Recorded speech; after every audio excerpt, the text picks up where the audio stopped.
इमाम इश्क मोहब्बत आला हज़रत अज़ीमुल बरकत मुजद्दिद दीनो मिल्लत फ़ाज़िल बरेलवी इरशाद फरमाते हैं,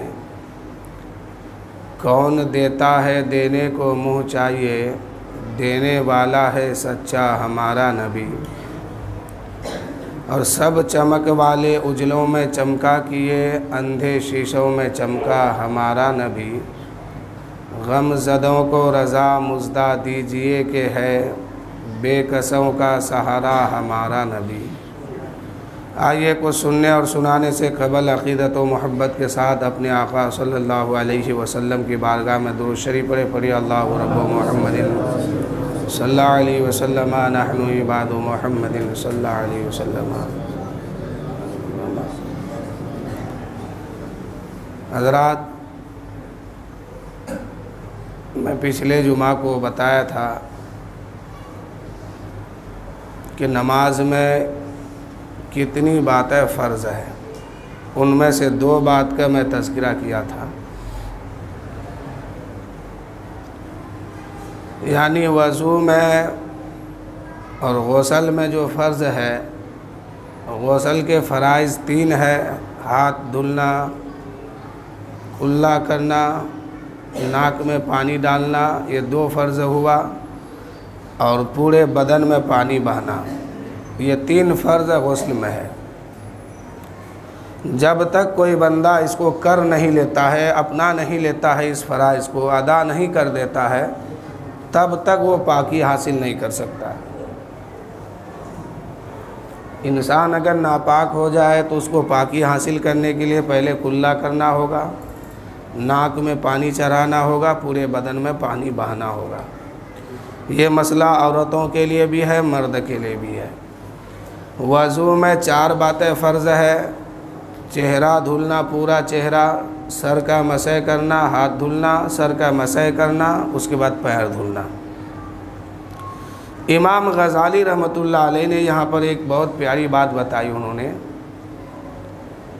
कि इंसान जब वज़ू बनाता है तो वज़ू में चार बातें फ़र्ज़ है।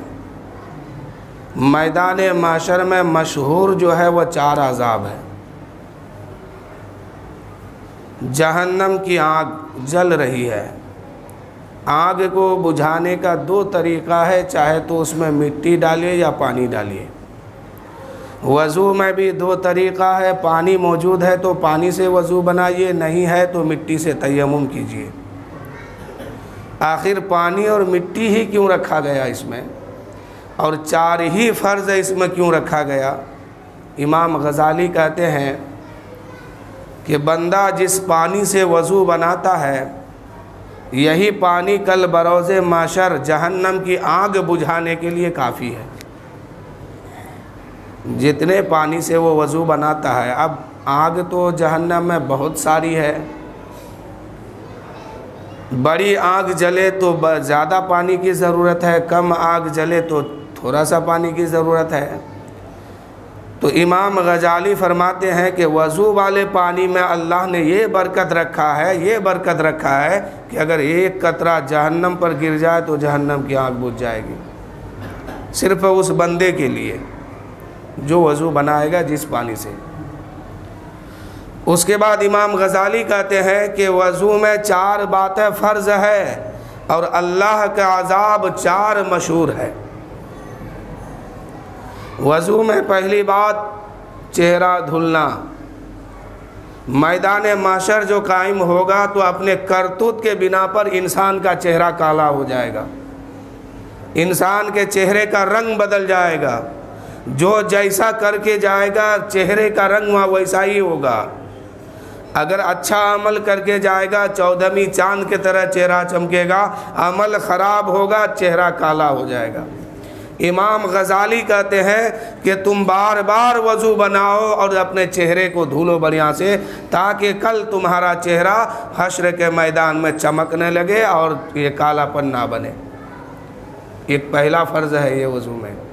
एक तो हम वज़ू बनाते हैं, वज़ू भी हमारा हो जाता है, और जिस पानी से हम अपना चेहरा धोते हैं कल बरोज़े माशर ये पानी ये काम करेगा कि हमारे चेहरों को काला होने नहीं देगा।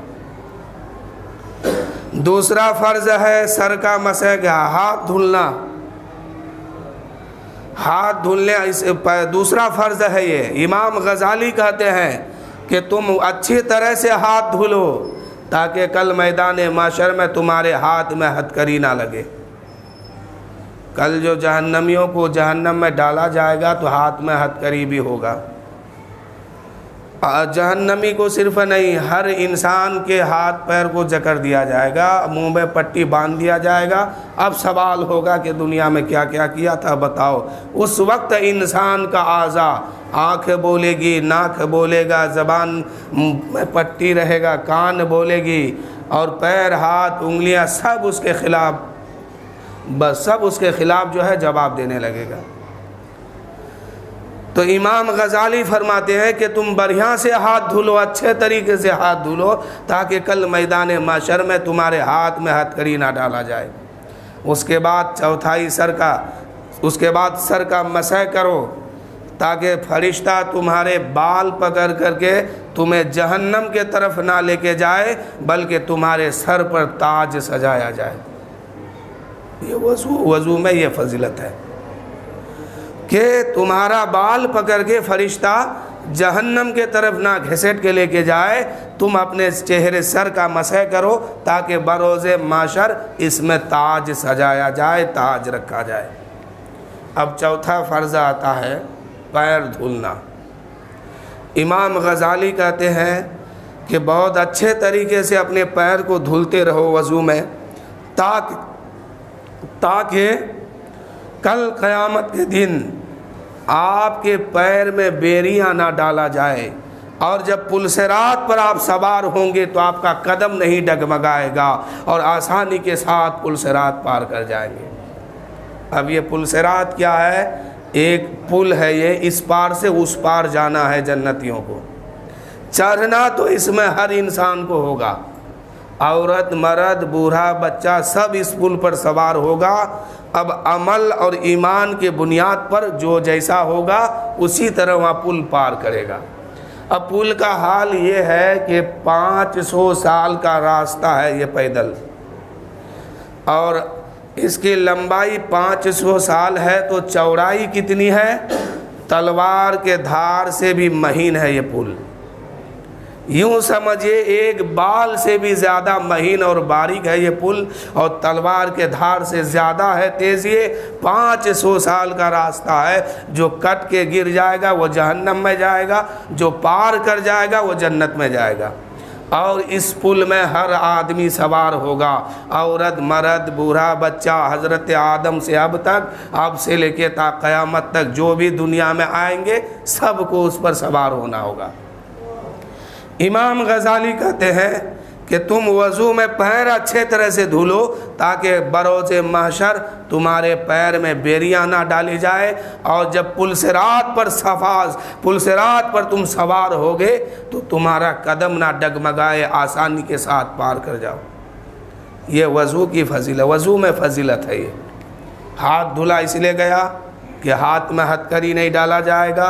हाथ धुला इसलिए गया वज़ू में, ये फ़र्ज़ है इसलिए रखा गया कि कहनियों तक हाथ धुलो यहाँ तक, ताकि तुम्हारा अमल जो है दाहिने हाथ में, सीधे हाथ में दिया जाए। अब ये अमल क्या है?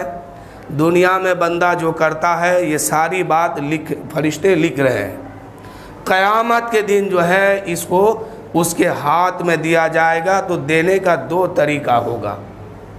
एक तरीका होगा कि दाहिने हाथ में, सीधे हाथ में मिला तो जन्नत की टिकट मिल गई, जाओ जन्नत में। दूसरा तरीका है कि अगर बाएं हाथ में दिया गया तो जहन्नम की टिकट मिली, अब फरिश्ता उसको घसीटते हुए जहन्नम में लेके जाएगा। ये 2 तरीका है। इसलिए वज़ू में अच्छे तरह से हाथ धुला जाए ताकि हमारा अमल जो है हमारे दाहिने हाथ में, सीधे हाथ की तरफ आ जाए। और अगर सीधे हाथ पर जिसका अमल आ जाए उसका तो फिर वहाँ खैर ही खैर है, अब वो सीधे जन्नत में जाएगा। तो ये वज़ू और गस्ल हो गया। अब नमाज में आइए। नमाज में पहला फ़र्ज़ बताया था अल्लाहु अकबर कह के नमाज शुरू करना। दूसरा बताया था कि क़याम यानी खड़ा होना। अगर आप सेहत व तंदुरुस्त हैं तो पूरी नमाज जो है आप खड़े होकर के पढ़िए, और अगर कोई उज़्र है तो बैठ के पढ़ सकते हैं, लेकिन अगर जिस्म में ताकत है तो नियत जो है खड़े होकर के कीजिए, और अगर जिस्म में कुछ देर ताकत है कि खड़े रह सकते हैं तो उतनी देर खड़ा रहना आप पर फ़र्ज़ है। ये दूसरा फ़र्ज़ हो गया। अब तीसरा फ़र्ज़ लागू होता है क़िराअत करना। जो अलहम्दु के बाद कोई सूरत को पढ़ते हैं, कोई आयत को पढ़ते हैं, तो इसमें नमाज के अंदर कितनी आयत पढ़ना फ़र्ज़ है जो नमाज हो जाएगी। अलहम्दु के बाद एक बड़ी आयत, यानी 1 लाइन 2 लाइन 3 लाइन की आयत जो होती है, ये एक बड़ी आयत कहलाती है। इसका एक आयत का पढ़ना फ़र्ज़ है, और अगर छोटी आयत हो, जैसे आधे लाइन पे आयत आ जाती है, 2 कलमा के बाद आयत आती है, वो गोल निशान आ जाता है, तो यूँ समझिए कि ये छोटी छोटी आयत जो है कम से कम 3 आयत होनी चाहिए। यहाँ से फ़र्ज़ अदा हो गया। अब उसके बाद क्या है, क़िराअत के बाद रुकू करना। तो रुकू में जाने के बाद जो अक्सर लोग गलती करते हैं जिससे नमाज नहीं होती है, पहला रुकू में जाने का फ़र्ज़ तो ये है कि आपका हाथ घुटने तक पहुंच जाए, ये आपका फ़र्ज़ अदा हो गया। लेकिन इस फ़र्ज़ को अदा करने के बाद उसी वक्त आप पर वाजिब भी होता है और सुन्नत भी होता है। वाजिब क्या होता है कि आपकी कमर और आपका सर दोनों बराबर लेवल में हो, और अगर ऐसे आलम में जब आप रुकू में जाते हैं और जितनी देर आप रुकू में रहते हैं, ऐसे आलम में अगर 1 गिलास पानी भर करके आपके पीठ पे रख दिया जाए, वो पानी छलक के किधरों गिरे ना। अगर गिर गया तो आपका रुकू में फ़र्ज़ वाजिब छूट गया, यानी अब मकरू के तरफ चले गए, यानी मकरूए तहरीमी अब वहाँ से आपका हो रहा है, जिसकी वजह से नमाज नहीं हुई। इसलिए हमेशा याद रखिए कि आप जब भी नमाज में जाते हैं, रुकू में जाते हैं, तो रुकू में जाने का हुक्म तो इतना सा है फ़र्ज़, अल्लाह ने बताया कि तुम्हारा हाथ घुटने तक पहुँच जाए।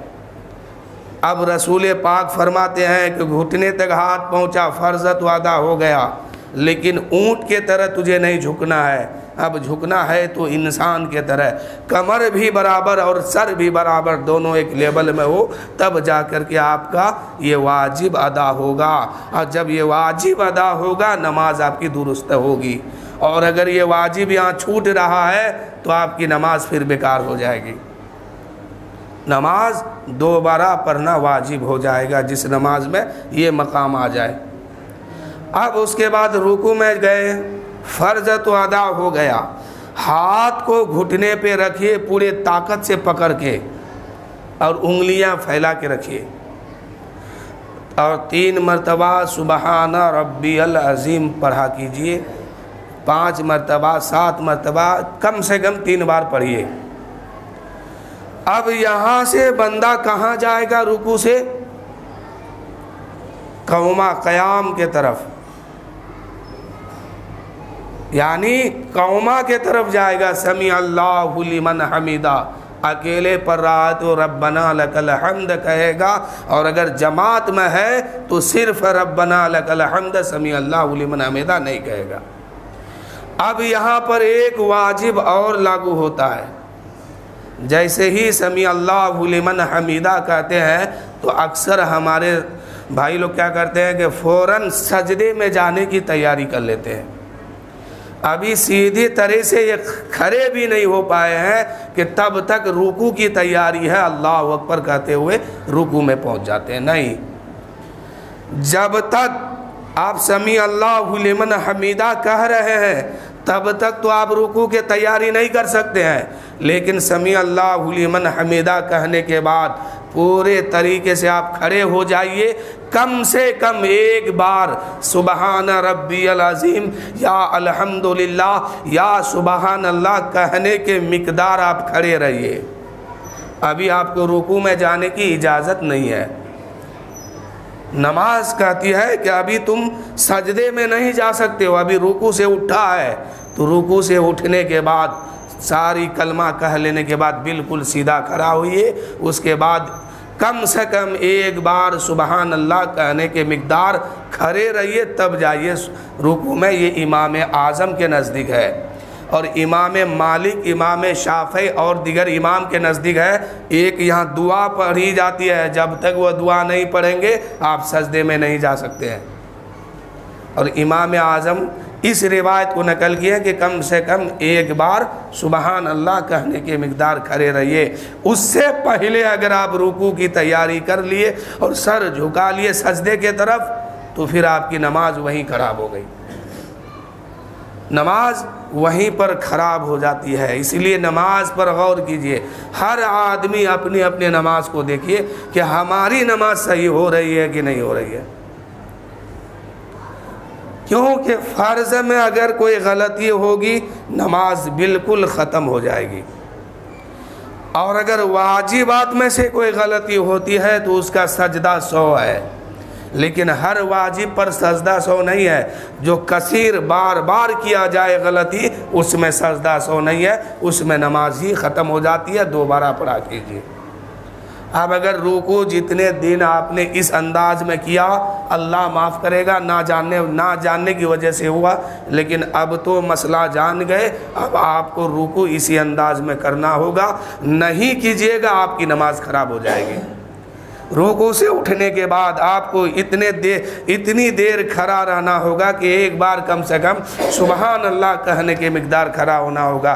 जब तक नहीं जानते थे अल्लाह माफ़ फरमाने वाला है, अब जान गए तो अब करना पड़ेगा। और ये दोनों वाजिब है दोनों जगह पे। अब आइए सजदा में।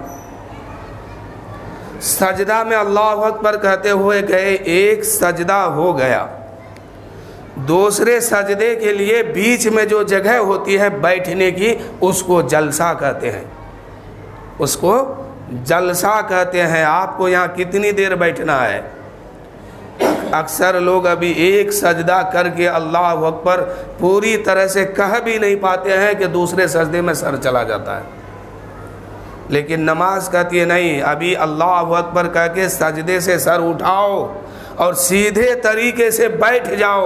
यहाँ भी एक बार सुबहान अल्लाह अल्हम्दुलिल्लाह या सुबहान रब्बियल आला के कहने के मिक़दार बैठ जाओ। उसके बाद दूसरा सजदा करना। और इमाम मालिक, इमाम शाफ़ी के नज़दीक यहाँ भी दुआ पढ़ने का हुक्म है। वाजिब है उन लोगों पर कि यहाँ दुआ पढ़िए, जब तक दुआ नहीं पढ़ेंगे आप दूसरा सजदा नहीं कर सकते। तो हम लोगों के नज़दीक, हम लोग जिस इमाम को मानते हैं, उनका कौल ये है कि आप एक सजदा से सर उठा के जलसा में जो बैठे हैं, यहाँ पर कम से कम एक बार सुबहान अल्लाह कहने के मिक़दार ठहर जाइए। उसके बाद दूसरा सजदा कीजिए। यहाँ तक एक रकात नमाज मुकम्मल हो गई।